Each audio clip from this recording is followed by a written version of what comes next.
A woman named Dalla was a big cheat. Cheating on people was an easy game for her. One day, she was going through a lane. She saw a gentleman coming from the other side. The man asked for the address of one of his friends who lived in that colony. Through talks, she learned that the man was a rich trader and he was going out on business. Dalla introduced herself as the sister of the friend that the man was looking for. Dalla took the man through lanes on the pretext of taking him to his friend. She continued her clever talk and the man became convinced that she indeed was his friend's sister. The trader handed his money bag to her. They walked side by side. She pointed towards a house in a narrow lane and entered the lane. The trader followed her. Dalla went in through an open door of a house. The trader also went in. Inside the house, he found no sign of Dalla. The trader called out the name of his friend. Some people appeared in the room. They said that no person of the such name lived there. The trader told them that a woman claiming to be his friend's sister had led him there. But the people wouldn't believe him. They took him to be some trickster and thrashed him. A badly shaken trader came out and looked around for Dalla and his money bag. She had just vanished. The fact was that she had swiftly hidden behind the door after entering that house. When the trader was talking to other people, she got her chance to slip out and disappear. Now Dalla planned to rob a jeweler. She bought expensive clothes and put them on. Then, she hired a horse coach and reached the market. Outside a jewelry shop, she found a woman standing with a child in her arms. Dalla kissed and fondled the child. The child came into her arms. Dalla told the child's mother that she wanted to buy an anklet for her child who was of the same size. She went into the jewelry shop with the child, promising to return in a few minutes. The mother didn't mind as she was to go into the cloth shop directly opposite the jeweler with her husband. She could keep an eye on Dalla. The child's mother and father saw Dalla trying some anklets on their child. Meanwhile, Dalla set an anklet aside and wanted to see more items. She claimed she was from a Nawab family. She selected some very costly items and said that she would show the jewelry to her husband who was in a nearby shop. The jeweler refused to let her take the jewelry out. Dalla said, "All right, I will leave my baby here and you can see my coach out there." The jeweler allowed Dalla to take the jewelry.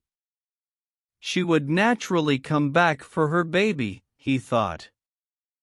When she didn't come back for quite some time, the jeweler got worried. Then the baby started bawling. The parents of the child came running from the opposite shop. They picked up the child and tried to quieten it in a natural way. The jeweler objected, "What are you doing? Let the child's mother come." The parents revealed that it was their child. The child looked happy and at home in the arms of his mother. It chilled the jeweler. He went out and asked the coach driver about his mistress. The coach driver informed that the woman had nearly hired his coach. He had been asked to wait for her.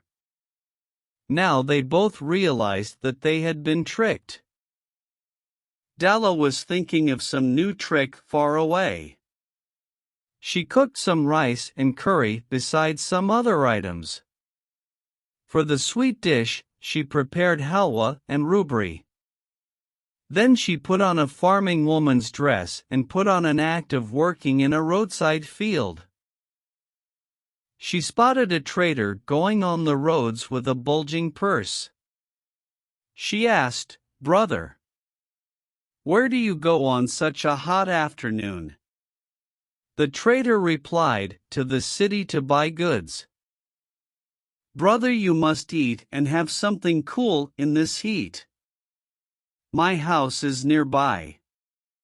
Come, take a breather." The trader agreed. Dalla took out a rabbit from her bag and put it down.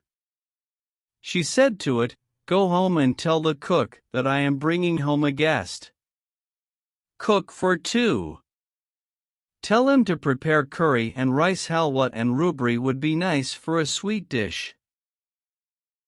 She released the rabbit and it ran. In a trice, it was out of sight. After some general talk, Dalla started at home with the guest.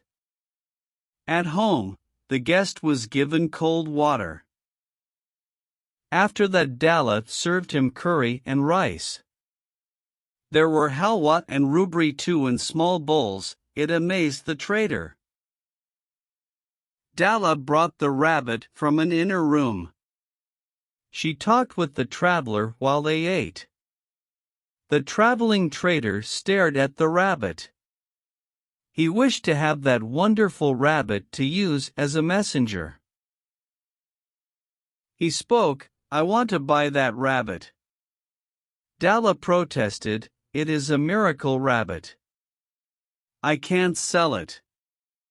The rabbit looks after me like a son. I can't even think of."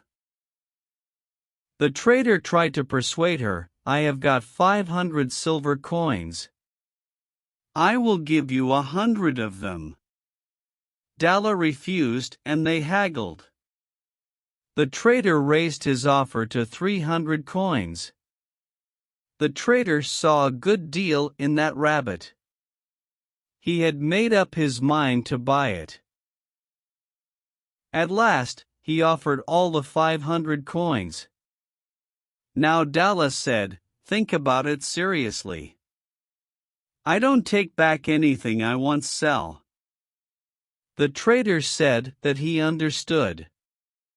He went away with the rabbit.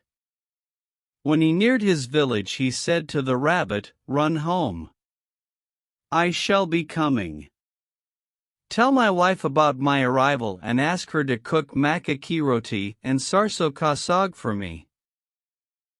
The rabbit raced away as soon as it was released. On the way, the trader attended to a business and reached home an hour later. The rabbit had not reached home and there was no food he wanted to eat.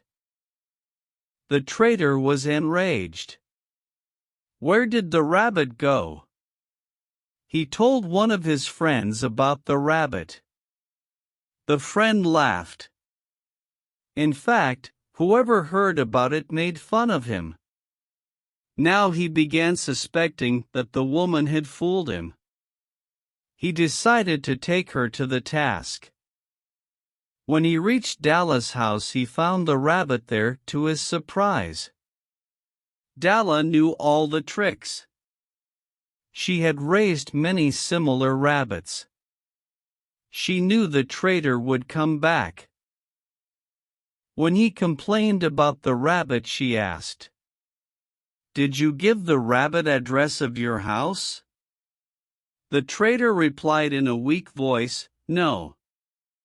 Dalla explained, "That's why poor rabbit came here. Take it." The trader realized his mistake and took back the rabbit. This time the trader had brought along one of his friends.